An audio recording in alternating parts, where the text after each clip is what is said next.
షోలో మొదటి సబ్జెక్ట్గా ఇవాళ ముఖ్యమంత్రి చంద్రబాబు నాయుడు ఢిల్లీ వెళ్తున్నారు. ప్రధాని మోడీతో సమావేశం కానున్నారు.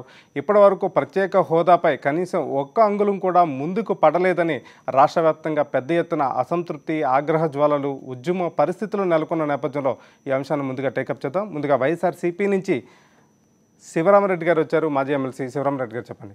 వాస్తవంగా చంద్రబాబు నాయుడు ఇవాళ ఢిల్లీ వెళ్తున్నారు. చాలా రోజుల తర్వాత ప్రత్యేక హోదా కోసం, అంటే దాదాపు ప్రభుత్వం వచ్చిన తర్వాత 15 నెలల తర్వాత అనేక సార్లు గతంలో కలవచ్చు, కానీ ప్రత్యేక హోదా ఖచ్చితంగా ఇవ్వాలి, లేకపోతే ప్రత్యేక హోదా అంశం ప్రాతిపదికగానే తొలిసారిగానే ప్రధానితో భేటీ కావడం జరుగుతుంది.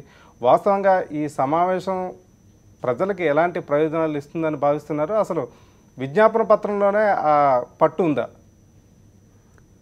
ఇప్పుడు చంద్రబాబు నాయుడు గారు ఒక పక్క ఈ ప్రత్యేక హోదా అనే దాని మీద పెద్దగా మనకు వచ్చే ఒరిగేది లేదు, పెట్టేది లేదని తనకు కావాల్సిన మీడియాలో ఆల్రెడీ పేపర్లు, ప్రింట్ మీడియాలో కథలుగా వస్తున్నది కూడా మనం చదువుతూనే ఉన్నాం. ఇప్పుడు ఆయన మెయిన్ ఉద్దేశం స్పెషల్ స్టేటస్ వస్తే పెద్ద ఒరిగేది ఏం లేదు, మనం అడిషనల్గా ఈ ప్రత్యేక ప్యాకేజీలు వీటిని తెచ్చుకోవాల్సిన అవసరం ఉంది, హోదా వస్తే అవన్నీ వచ్చే పరిస్థితి లేదు అన్నట్లు భయభ్రాంతులకు గురి చేసే ఒక మైండ్ గేమ్ ఆడుతున్నాడు. ఇప్పుడు చంద్రబాబు నాయుడు గారు ఆ రోజు ఏదైతే ఉందో మన రాష్ట్ర డివిజన్ వచ్చినప్పుడు ఈయన కూడా ఒక బాధ్యుడే, నేను లెటర్ ఇచ్చాను కాబట్టి వచ్చిందని అన్ని స్టేట్లో చెప్తున్నాడు.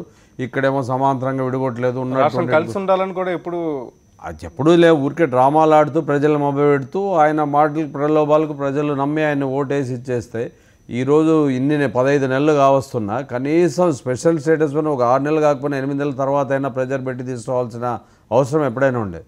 ఈరోజు రాష్ట్ర ప్రజానీకములో ఒక ఉద్వేగము, అన్ని పార్టీల ఒత్తిడుల వల్ల ఈరోజు చంద్రబాబు నాయుడు గారు ఢిల్లీకి పోయే ప్రయత్నం చేస్తున్నారే తప్ప నిజంగా ఆయన తీసుకురావాలనే తలంపు లేదు. ఎట్టి పరిస్థితుల్లోనూ ఏదో ఒక ఇష్యూ చెప్పి దాన్ని కొనసాగిస్తూ ఎక్కడైతే ఇన్కమ్ సోర్స్ ఉందో వాటిని తెచ్చుకోవడమే ఆయన ఆలోచన విధానమే తప్ప వేరే కాదనేది స్పష్టంగా ఇప్పటివరకు జనాలకు అర్థమైంది. ఈరోజు ఆత్మాహుతి చేసుకుంటూ ఉన్న ఒక పక్షాన ప్రజల్లో ఒక ఉద్రిక్తత అనేది నెలకొంది. మాకు స్పెషల్ స్టేటస్ రాదేమో, ఇప్పటి వరకు చదువుకున్న అబ్బాయిలు మాకు ఎంప్లాయ్మెంట్ జనరేషన్ ఉండే పరిస్థితి లేదు అనే ఆలోచనకు వచ్చిన తర్వాత ఇంకా తప్పనిసరి పరిస్థితుల్లో ఇంకా నేను పోకపోతే ప్రజల్లో నాకు వ్యతిరేకత వస్తుందేమనే ఒక ఆలోచనతో ఆయన కూడా వాళ్ళని ఏదో సెంట్రల్ గవర్నమెంట్లో నాకు ఎలాగోలాగ అపాయింట్మెంట్ ఇప్పించండి, లేకపోతే నాకు ఇక్కడ వెయిట్ ఉండే పరిస్థితి లేదని అడుక్కునే పరిస్థితికి వచ్చాడు. ఆ పరిస్థితుల్లో ఇప్పటికి కూడా ఆయన అడుగుతున్నవి ఏదో 4,000 కోట్లు దీనికి ఏదో ఇవ్వాలనే రాజధాని గతంలో డివిజన్ వచ్చినప్పుడు 5 లక్షల కోట్లు రాజధానికి కావాలన్నాడు, 1000, 2000, 3000 కోట్లు అడిగే పరిస్థితికి ఈరోజు వచ్చినాడు. అలాగే ఏ పరిస్థితుల్లో కూడా స్పెషల్ స్టేట్ అనేసి మన హక్కు, స్పెషల్ స్టేటస్ వల్ల ఇండస్ట్రియలిస్ట్కి తప్ప ఎవరికి లాభం లేదు అని చెప్పి కొంతమంది ప్రచారం చేస్తున్నారు. స్పెషల్ స్టేటస్ ఇండస్ట్రియలిస్ట్కి లాభాలు రావచ్చు, నేను ట్యాక్స్ ఎగ్జంప్షన్ ఉంటుంది, వాళ్ళకి ట్యాక్స్ ఎగ్జంప్షన్ ఇస్తేనే మీరు చైనా తిరగాల్సిన పనిలే, ఇంకో వేరే కంట్రీకి తిరగాల్సిన పనిలే, ఆ ఇండస్ట్రియలిస్ట్లే ఇక్కడ వచ్చే బెనిఫిట్స్ పరోక్షంగా ప్రజలకు చేరుతాయి. అది డెఫినెట్ కదా. ఎంప్లాయ్మెంట్ జనరేషన్ వస్తే ఆటోమేటిక్గా వాళ్ళందరికీ ఇంకో రకంగా డైరెక్ట్గానో ఇండైరెక్ట్గానో ప్రజలు లబ్ధి పొందుతారు. ఇక్కడ అభివృద్ధి అనేది సాధ్యమవుతుంది. ఆటోమేటిక్గా నేను ఒకటే కష్టపడుతున్నా అనే మాటల గాడితో ప్రజల్ని మభ్యపెట్టుకోకుండా అభివృద్ధి వైపు పయనించే దిశగా ప్రయత్నం చేసినట్లు అవుతాం. ఈరోజు దగ్గర బీహార్కు 1,65,000 కోట్లు, 1,70,000 కోట్లు ఇవ్వడం జరిగింది. ఆ లెక్కను లెక్కేస్తే మనకు 4 లక్షల కోట్లన్నా ఈరోజు ప్రత్యేక ప్యాకేజ్లో కూడా తీసుకురావాల్సిన అవసరం ఉంది. స్పెషల్ స్టేటస్ ఒక సైడు, ప్యాకేజ్ ఒక సైడు, డివిజన్లో స్టేట్ డివిజన్ అప్పుడు ఏమేమైతే హామీలు ఇచ్చారో వాటన్నిటి రాయితీలు, మనకు రావాల్సిన రాయితీలన్నీ తెచ్చుకునేది ఒకవైపు, మనకు ఇంకా అడిషనల్గా తీసుకొచ్చాక ఏమైనా అవకాశాలు ఉంటే వాటన్నిటిని తీసుకురావాల్సిన బాధ్యత ఈరోజు చంద్రబాబు నాయుడు గారికి ఉంది. ఆయన ఇంతకుముందు ఓటుకు నోటు అనే దాంట్లో ఇరుక్కోవడం వల్ల భయపడి దాన్ని అడిగే పరిస్థితిలో లేడు. ఈరోజు అన్ని పార్టీల ప్రజలు ఇక్కడ రాష్ట్ర ప్రజానీకం పెడుతున్న ప్రెజర్ కన్నా అక్కడ చూయించి ఫోకస్ చేసి పరిస్థితి బాగలేదు, ఎట్టి పరిస్థితుల్లో ఇవ్వాలి అని తెచ్చుకోవడానికి చాలా అవకాశాలు ఉన్నాయి. ఆ విధంగా చంద్రబాబు నాయుడు గారు ట్రై చేస్తారని చూస్తాం మేము కూడా. ఎందుకంటే సెంట్రల్ కూడా ఇంత పెద్ద ఎత్తున నిరసనలు వెలువెత్తుతున్న ఈ పరిస్థితుల్లో డెఫినెట్గా మన స్టేట్కి మంచి ఇది వస్తుందని ఆలోచిస్తున్నాం. ఢిల్లీ నుంచి ఎంపీ రాపోలు ఆనంద్ భాస్కర్ గారు లైన్లో ఉన్నారు. Good morning sir. నమస్కారం అండి. సార్ మీరు ఢిల్లీలో ఉన్నారు. రాష్ట్ర ప్రభుత్వం, ఏపీ ప్రభుత్వం అనుకున్నంత మేర ఒత్తిడి తీసుకురాగలుగుతుందా? ఇవాల్టి చంద్రబాబు పర్యటన ద్వారా ఆంధ్రప్రదేశ్ రాష్ట్రానికి ప్రత్యేక హోదా వచ్చే అవకాశాలు కనిపిస్తున్నాయా? ఆ ప్రయత్నంలో ఆ పార్టీ ముందుకెళ్తుందా?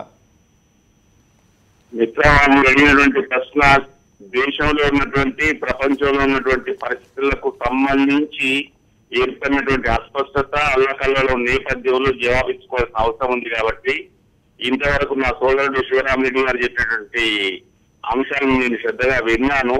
నేను ఒక్క మాట చెప్తాను. ప్రపంచవ్యాప్తంగా ముఖ్యంగా ఆసియా ఖండంలో చైనా ఇతర దేశాలన్నీ కూడా ఆర్థిక పరిస్థితుల్లో అల్లకల్లలో చిక్కుపోయినటువంటి పరిస్థితి. అమెరికా డాలర్ కూడా అతలాకుతలం అవుతున్నటువంటి దిశ. మన దేశంలోనే 7 లక్షల కోట్ల రూపాయల సంపద నిన్న ఒక్క రోజు నాడే అది పూర్తిగా ధ్వంసం అయిపోయింది. దాని ద్వారా పెట్టుబడిదారుల్లో వివిధ సంస్థల్లోని పెట్టుబడిదారుల్లో భయాందోళనలు నెలకొని ఉన్నాయి. భారత ప్రభుత్వం, రిజర్వ్ బ్యాంక్ ఆఫ్ ఇండియా రెండు కూడా అప్రమత్తంగా ఉండి వారు చేయాల్సినటువంటి గత 2 ఏళ్ళుగా చేయాల్సినటువంటి చర్యల్లో లోపాల వలన ఈ పరిస్థితి మనకు మరింత ప్రస్ఫుటంగా సామాన్య పెట్టుబడిదారునికి, అతి చిన్న పెట్టుబడిదారునికి కూడా చేరేటువంటి స్థితి ఇప్పుడు ఏర్పడడం ఆందోళనకరం. ఇది మొదటి అంశం అండి. రెండోది ఒక్క సూచన, నేను ఒక ప్రస్తావన చేస్తాను, దయచేసి మన్నించి ఒక 6 నిమిషం వీటిని సంతోషిస్తాను. ఈ రోజు బిపి మండల్ గారి జయంతి.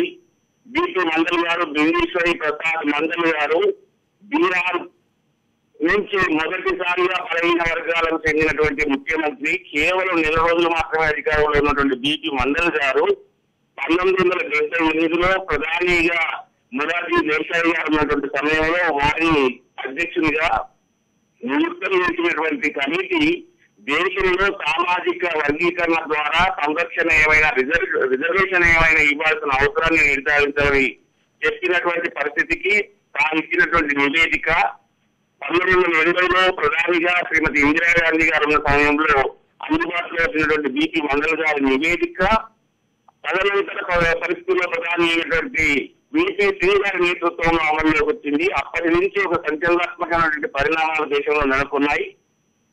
రిజర్వేషన్ల పితామహులుగా దక్షిణాది కన్నా ముఖ్యంగా ఉత్తరాది ప్రజానీకం బిపి మండల్ గారిని చూస్తూ ఉంటారు. అందుకోసమే మన రాష్ట్రాల్లో మొదటే వీరందరూ చేరుకునే కన్నా చాలా ముందే బిపి మండల్ గారి నివేదిక వచ్చే కన్నా ముందే రిజర్వేషన్లు వచ్చాయి. కాబట్టి బలహీన వర్గాల రిజర్వేషన్ల విశేషం ఏమిటనేటువంటిది మనకు పెద్దగా ప్రభావం కనిపించదు.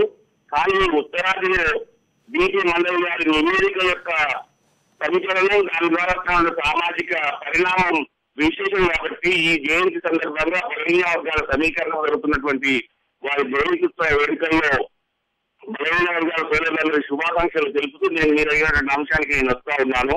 ఈనాడు ఎటువంటి కూడా దృష్టి మరల్చడానికి ఆస్కారం లేని ఆనంద్ భాస్కర్ గారు అయ్యా వింటున్నా మిత్రమా, నేను అదే చెప్తున్నాను, నేను జవాబు చెప్తున్నాను. ఆందోళనకర స్థితిలో భారతదేశం ఉన్నది, భారత ప్రభుత్వం ఉన్నది, రిజర్వ్ బ్యాంక్ ఉన్నది. అలాంటి స్థితిలో ఢిల్లీకి చేరుతా ఉన్నారు విభాజిత ఆంధ్రప్రదేశ్ ముఖ్యమంత్రి చంద్రబాబు నాయుడు గారు. ఆనంద్ భాస్కర్ గారు, వాస్తవంగా ప్రత్యేక హోదా మీద అన్ని పార్టీలు పట్టుబడుతున్న సందర్భంలో బీజేపీ ఒక రకమైన కామెంట్ చేస్తుంది. కాంగ్రెస్ సరిగా వ్యవహరించలేకపోయింది, విభజన బిల్లు సందర్భంగా సరైన పద్ధతిలో వెళ్ళకపోవడం వల్ల ఇప్పుడు ఈ పరిస్థితి వచ్చిందని ఒక ఆరోపణ చేస్తుంది. చంద్రబాబు నాయుడు గారు కూడా గడచిన 3 రోజులుగా వివరణ పత్రాల పేరిట కాంగ్రెసే దీనికి కారణం అని చెప్తున్నారు. మిత్రమా, అధికారంలోకి వచ్చిన తర్వాత వారు నెరవేర్చాల్సిన విద్యుత్ నిర్మాణం నెరవేర్చకుండా ఈ రకంగా దారి మళ్లింపు ప్రయత్నం చేయడంలోనే వారి దురుద్దేశం స్పష్టమవుతా ఉంది. విభజన చట్టంలో చాలా స్పష్టంగా ఆంధ్రప్రదేశ్ కు, విభజిత ఆంధ్రప్రదేశ్ కు, తెలంగాణకు 10 సంవత్సరాల పాటు పన్నుల రాయితీ, ఇతర వనరుల సమీకరణలో సహాయము, ఆంధ్రప్రదేశ్ రాజధాని నిర్మాణంలో ప్రత్యేకమైనటువంటి ఆర్థిక సహకారము పొందుపరచడం వాస్తవం. అది కేవలం కాంగ్రెస్ మాత్రమే సమకూర్చిందనే వాస్తవాన్ని మరవద్దు. అంతేకాకుండా తాజాగా విభజన చట్టాన్ని చట్టరూపం దాల్చుకున్నటువంటి ఆఖరి క్షణాల్లో పార్లమెంటు వేదికగా అప్పటి ప్రధానమంత్రి ఇచ్చినటువంటి వాగ్దానం, ఆ ప్రధానమంత్రి వాగ్దానం కన్నా ముందు కేంద్ర మంత్రిమండలి నిర్ణయం, వీటి ఆధారంగా ఇచ్చినటువంటి నిర్ణయాలని ప్రస్తుత ప్రభుత్వం గౌరవించకపోవడం వల్ల వచ్చేటువంటి విష పరిణామాలే కానీ కేవలం కాంగ్రెస్ పైన దుమ్ము వేయడం ద్వారా వారి ప్రయోజనం ఏమాత్రం చిక్కే ఆస్కారం లేదు. ఈ నాలుగున్నటువంటి ప్రత్యేక పరిస్థితులను ప్రజలకు అవగాహన చేయడంలో వారు విఫలమైనారు. కాబట్టి విభజిత ఆంధ్రప్రదేశ్ వ్యాప్తంగా కూడా ప్రజానీకంలో ముఖ్యంగా యువతలో ఒక ఆందోళన నెలకొన్నది. పరిణామాలు జరుగుతూ ఉన్నాయి. మాకు ఆందోళనగా ఉంది, విచారంగా కూడా ఉంది. ఉద్యోగార్థులందరూ కూడా ఏదో ఆందోళన పేర్కొన్నారు. రైతాంగానికి ఇతర సామాజిక వర్గాలు కూడా విభజిత ఆంధ్రప్రదేశ్ లో ఆందోళన నెలకొన్నటువంటి ఈ స్థితిలో రాజకీయాలకు అతీతంగా ఉదాత్తంగా వ్యవహరిస్తూ సాధ్యమైనటువంటి దాన్ని సమకూర్చడానికి కేంద్ర ప్రభుత్వం నుంచి సాధించడానికి అన్ని పక్షాలు మేము కూడా నిలబెట్టాము. మొన్న రాజ్యసభలో జేడీ శీలన్, కేవీ రామచంద్రరావు గారు ప్రత్యేక ప్రతిపత్తి విషయంలో చేసిన ఆందోళనకి నేను ప్రత్యక్షంగా మద్దతు తెలపడం జరిగింది. ఆనంద్ భాస్కర్ గారు, గడిచిన పార్లమెంటు సమావేశాల్లో కూడా కాంగ్రెస్ కావచ్చు, రాహుల్ గాంధీ గారు కావచ్చు, ఎవరైనా కావచ్చు, ఆంధ్రప్రదేశ్కి ప్రత్యేక హోదా విషయంలో ఎందుకు పట్టుబట్టలేదు అనే ఒక ప్రశ్న కూడా ఇక్కడ వస్తుంది సార్. మిత్రులు, నేను ఒకటి అంశం ప్రస్తావన చేస్తాను. కాంగ్రెస్ పార్టీ ప్రధాన ప్రతిపక్షం దేశంలో నెలకొని ఉన్నటువంటి ఒక ఇతర సంచలనాత్మక అంశాలపైన కేంద్రీకరించాల్సిన దృష్టిని నేపథ్యంలో ఉంచుకోవడం ద్వారా చేసినటువంటి ఇతర అంశాల ఆందోళనను దయచేసి గమనించారు. దాంతో పాటుగా విభజిత ఆంధ్రప్రదేశ్ సమకూరాల్సినటువంటి ప్రత్యేక ప్రతిపత్తి, దాని ద్వారా సమకూర్చేటువంటి ఆర్థిక సహకారం విషయంలో మా కాంగ్రెస్ అధినేత్రి శ్రీమతి సోనియా గాంధీ గారు, మా కాంగ్రెస్ ఉపాధ్యక్షులు రాహుల్ గాంధీ గారు చాలా స్పష్టంగా నాయకత్వాన్ని, కార్యకర్తలను కదిలించడం మాత్రమే కాదు, కేంద్ర ప్రభుత్వంపై ఒత్తిడి సూచించిన ప్రయత్నం కూడా చేశారు. లోక్సభలో కూడా వారి మద్దతు పూర్తిస్థాయిలో కొనసాగింది. రాజ్యసభలో మేము పూర్తిగా వారందరికీ కూడా విభజిత ఆంధ్రప్రదేశ్ సంబంధించినటువంటి పార్లమెంటు సభ్యుల వెన్నెలకి నుండి మేము ఆ ఆందోళనలో పాల్గొన్నాము. ఇది విభజిత ఆంధ్రప్రదేశ్ ప్రజానీకంలో నెలకొన్నటువంటి సందేహాలు తీరాలి. వారికి ఆర్థిక సహకారం తక్షణం అందాలి. Okay sir, okay sir. Vijayawada నుంచి బీజేపీ నేత శ్యామ్ కిషోర్ గారు లైన్లో ఉన్నారు. శ్యామ్ కిషోర్ గారు, గుడ్ మార్నింగ్ అండి. Good morning. ఆంధ్రప్రదేశ్ ప్రజల హక్కును నెరవేర్చబోతున్నారా లేదా అనేది ఇప్పుడు ప్రజలందరూ అడుగుతున్నారు సార్.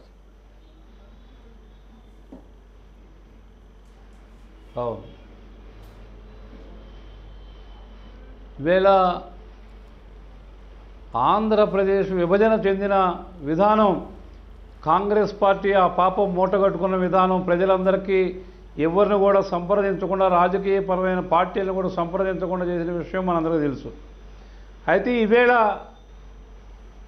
ఈ ఆంధ్ర రాష్ట్ర ప్రజల ముందున్నది, ఆంధ్ర రాష్ట్ర ఈ కష్టాల నుంచి గట్టెక్కేదేలా, మనం అభివృద్ధి ఏ రకంగా చెందాలి. ఈవేళ కేంద్ర ప్రభుత్వం ఒక స్పష్టమైనటువంటి విధానం తీసుకుంది.